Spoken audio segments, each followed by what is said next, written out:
Klien kami, Saudara Medina Zain, telah membuat laporan di kepolisian dalam hal ini di Polrestabes Kota Bandung tentang adanya dugaan tindak pidana penipuan dan atau penggelapan terhadap perusahaan yang mereka kelola yang bernama Bandung Mahkota.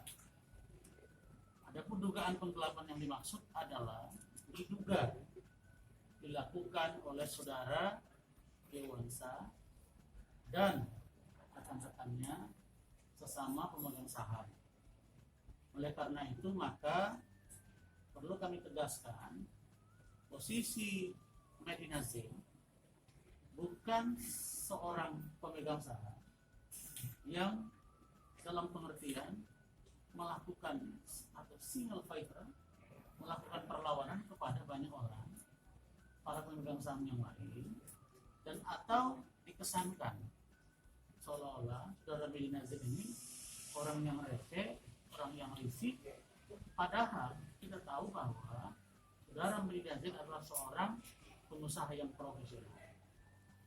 Beliau tahu bahwa ada ketidaktransparan dalam pengelolaan perusahaan, maka saudara Medina Zain dalam konstruksi hukum yang kita tahu bahwa beliau dapat melakukan permintaan audit dan ini hak konstitusional saudara Medina Zain dan dia lakukan konstitusional komplain secara administratif karena itu dulu yang ditempuh. Maka dalam beberapa kesempatan saudara Medina Zain telah berupaya mengirim surat dan direspon. Kemudian ada dugaan penyelewengan dana di dalam. Dan ketika ini akan diminta untuk dibicarakan sesama pemegang saham, maka saudara Dewansa dan teman-temannya menolak. Karena itulah maka Medina Zain tahu proses berikutnya adalah dia membuat laporan polisi. Jadi perlu kami tegaskan bahwa saudara Medina Zain, klien kami, tidak pernah berniat membenci saudara Irwansa secara pribadi. Karena mereka ini bersahabat dan mungkin besok juga bersahabat. Tetapi hari ini mereka berbeda pendapat, maka saya berharap saudara-saudara bisa memahami bahwa posisi Medina Zain adalah sebagai seorang warga negara, pemegang saham yang meminta transparansi keuangan di perusahaan. Bahwa mereka, perusahaan ini saudara, sudah memperoleh keuntungan. Jadi jangan seolah-olah dikesankan Medina Zain sudah menerima dana benefit atau dividen dan kemudian Medina Zain ikut. Bukan begitu. Medina Zain menerima dividen, ya. Tapi mereka juga menerima dividen. Nah, artinya dalam teori hukum ini logika law-nya masuk gitu. Nah, berikutnya perusahaan itu harus memang berjalan karena filosofi orang berusaha adalah mencari untung. Tidak ada orang berusaha yang tidak mencari untung. Kalau orang berusaha tidak cari untung, buat apa berusaha? Nah, dalam perusahaan biasa terjadi perbedaan-perbedaan pendapat. Nah, harusnya kemarin ketika Medina minta untuk dilakukan permintaan rapat bersama pemegang saham dan atau meminta transparansi, apa sih sulitnya menjawab itu? Sehingga tidak terjadi miskomunikasi yang demikian jauh. Saudara-saudara, saya sudah berupaya maksimal. Hari ini saya sangat kecewa dengan saudara Irwansa. Saya sudah menemui beliau, kami sudah bertemu di salah satu tempat di Jakarta Selatan. Saya katakan bagaimana kita cari solusi konkret agar ada perdamaian. Perlu saudara-saudara ketahui bahwa kasus ini mendapat atensi dari tokoh-tokoh penting di negeri ini. Oleh karena itu maka solusi terbaik adalah terutama di kantor saya Law Firm, juga dengan Maci Law Firm, itu kita berupaya mencari jalan tengah. Kita berusaha mencari jalan tengah. Dan Irwan saya katakan bahwa kita akan cari solusi dan saya masih WA-WA dengan beliau.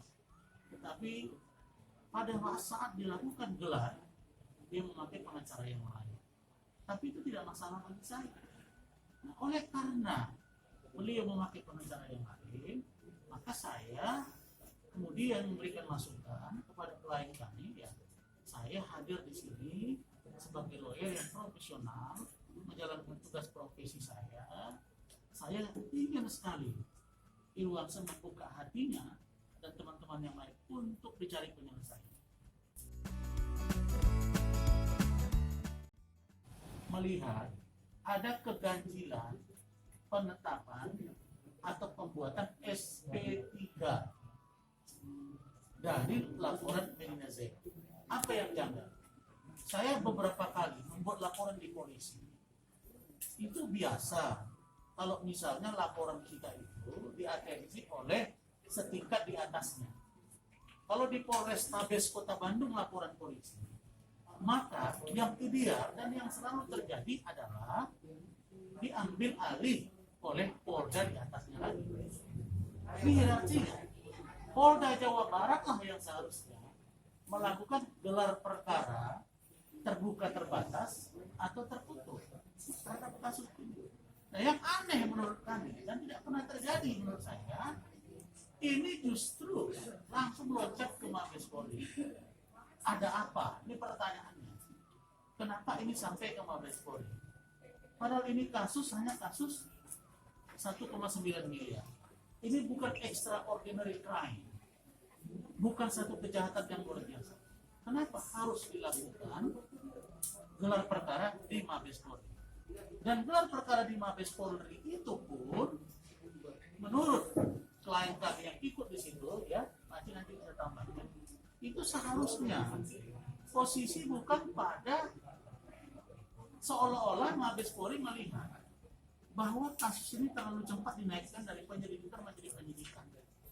Padahal menurut Kasat Reskrim Polrestabes Bandung, unsur awalnya itu sudah memenuhi. Nah, oleh karena itu maka harusnya ini dapat digelar sekali lagi. Kita bisa minta gelar lagi sekali lagi agar kita datangkan saksi ahli yang independen. Kami mendapatkan informasi pada tanggal 27 Juli ada undangan di Wasidik Mabes Polri tahun 2020 ini, ya, bahwa di situ kami adanya gelar khusus. Yang patut jadi pertanyaan, kan di Polda Jabar juga ada Wasidik, ini langsung ke Wasidik Mabes Polri. Kita hargai, lalu di tanggal ini, ya, 14 hari setelahnya kita diberitahu bahwa adanya SP3, walaupun dalam ketentuan pasal 109 ayat 2 KUHP itu dimungkinkan apabila tidak tercukupi bukti atau tindakan tersebut bukan merupakan tindak pidana. Kami tetap menghargai dari keputusan Polrestabes Bandung, tapi kami akan melakukan dan mengkaji langkah-langkah hukum yang tepat ke depannya. Dan saya dengar tadi ada laporan pada klien kami, laporan balik, itu juga kami tetap menghargai hak hukum mereka dan kita akan siap mendampingi dan menghadapi bersama-sama. Terima kasih. Jadi langkah hukum tersebut kami akan kaji dulu dan nanti setelah kami kaji bersama tim baru kami informasikan. Kami tidak bisa buka di sini karena ini kan bagian dari strategi juga dan lain, ya. Dan kami juga tidak tahu kan nanti setelah preskon ini ada hal-hal apa dari pihak sana, dari pihak sini, kami juga nggak tahu. Tapi kami tetap berpositif thinking dan kami juga kami menunggu juga, ya, habis ini Bang, ya, setelah preskon ini. Nah, jadi saya komunikasi dengan Irwan, ya. Terus terang saya berinisiatif untuk mencari solusi. Kami ketemu sama Irwan saya harus sebut jadinya kalau seperti ini kan, di Senayan City. Saya ada tim saya juga, ya, tadi, ya. Ada juga saudara Jihan, ya, benar, ya? Orangnya ada, managing partner saya. Kita berdiskusi tentang apa yang harus kita lakukan.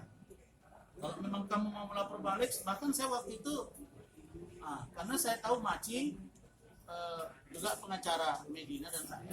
Bahkan saya waktu itu menawarkan, bagaimana kalau saya jadi kuasa hukum kamu, yang penting kasus ini bisa damai. Kalau enggak, kamu lanjutin macam mana? Nah, maksud saya berkomunikasi itu sama beliau untuk mencari jalan keluar. Nah, kalau memang mau diteruskan ini ke proses hukum yang lebih tinggi misalnya, cukup ya. Oke. Nah, jadi kita udah komunikasi, tapi saya terus komunikasi lagi. Terakhir dia digelar itu. Saya berharap saya ada, karena kalau saya Maci dengan Medi, saya bicara ke saudara Dewan yang pada saat itu ya, pada saat preskon saudara Medina Zain dengan Maci dan Lukman, saya belum kuasa hukum Medi pada waktu itu. Nah, supaya terang nih, jangan dikira saya sudah terima kuasa dari hukum Medi, kemudian saya tiba-tiba bicara loncat ke sana, bukan. Saya belum terima kuasa ya, belum terima kuasa, maka saya berinisiatif. Tapi preskon itu ada, bahwa saya diundang oleh Bu Medi ada, tapi saya tidak datang.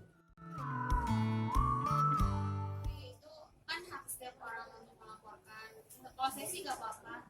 Sekarang berjalan sesuai sesuai yang alur yang berjalan aja.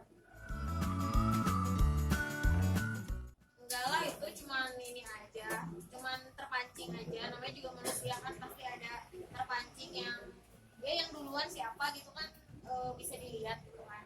Kalau saya juga di situ kan cuman tulis ditunda gitu. Ditunda itu maksudnya ya tertunda, ini bukan SP3 itu bukan akhir dari segalanya gitu loh. Jadi seperti Bang Rasman bilang tadi, ini kita akan kaji lagi, kita kedepannya kita akan menempuh jalur hukum yang lain. Yang tahu kan yang dari sana. Oh ya, saya tahu sih. itu yang itu kamu dugaan aja. Dugaan untuk saya.